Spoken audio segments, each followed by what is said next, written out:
আসসালামু আলাইকুম। Welcome to Anjuman's cooking diary. আশা করি আপনারা সবাই ভালো আছেন। আজকে আপনাদের সাথে শেয়ার করব সবজি ভাজি, যা খুব সহজে এবং তাড়াতাড়ি রান্না করা যায়। এখানে আমি কয়েক রকমের শীতকালীন সবজি নিয়েছি: ফুলকপি, গাজর, পেঁয়াজ পাতা, আলু, সাথে থাকবে পেঁয়াজ কুচি, কাঁচামরিচ ফালি আর সামান্য ধনেপাতা। প্রথমে নিয়ে নেব একটি কড়াই, এর মধ্যে দিয়ে দিব 2 টেবিল চামচ পরিমাণ সয়াবিন তেল। তেলটি যখন গরম হয়ে যাবে এর মধ্যে দিয়ে দিব কাঁচামরিচ আর পেঁয়াজের কুচি। কাঁচামরিচগুলো পেঁয়াজের সাথে ভাজতে হবে, তাহলে কাঁচামরিচের যে ঝাল সে ঝালগুলো তেলের সাথে বেরিয়ে আসবে। এরপরে দিয়ে দিব এর মধ্যে স্বাদমতো লবণ আর দিব সামান্য পরিমাণ হলুদ।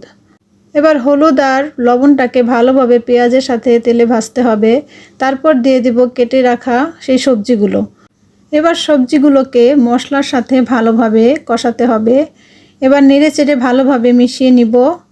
আপনারা চাইলে এখানে আরও অন্যান্য সবজি অ্যাড করে নিতে পারেন আপনাদের পছন্দ মতো। চুলার আঁচটাকে হাই হিটে রেখে আমি সবজিগুলোকে ভালোভাবে নেড়েচেড়ে এবার ঢেকে দিব। 2 মিনিট পর ঢাকনা খুলে আমি সবজিগুলোকে আবার উল্টে পাল্টে নেড়ে দিব।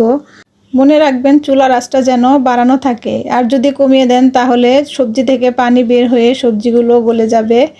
আবার কয়েক মিনিটের জন্য সবজিটাকে ঢেকে দিব। এবার ঢাকনা খুলে আবার সবজিটাকে ভালোভাবে নেড়েচেড়ে উল্টে পাল্টে দিব।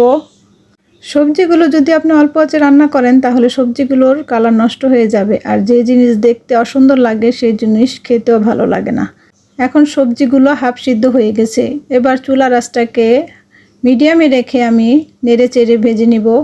এখন আমার সবজিগুলো সব সিদ্ধ হয়ে গেছে, কিন্তু একটা সবজিও ভাঙে নাই আর গলে যায় নাই। এখন দিয়ে দিব ধনেপাতা, আর এই ধনেপাতাটা একটু বেশি পরিমাণে দিতে হবে। এই ভাজিটা আপনি রুটির সাথেও খেতে পারেন অথবা ভাতের সাথেও খেতে পারেন। ভাজিটা দেখতে যেমন সুন্দর হয়েছে, খেতেও খুব ভালো হয়েছিল। আপনারা বাসায় অবশ্যই ট্রাই করবেন। এবার একটা বাটিতে আমি সবগুলো ভাজি ঢেলে নিব। ভিডিওটা যদি আপনাদের কাছে ভালো লাগে তাহলে লাইক দিয়ে অবশ্যই আমার পাশে থাকবেন। আজকে এই পর্যন্তই। ভালো থাকবেন সবাই। আল্লাহ হাফেজ।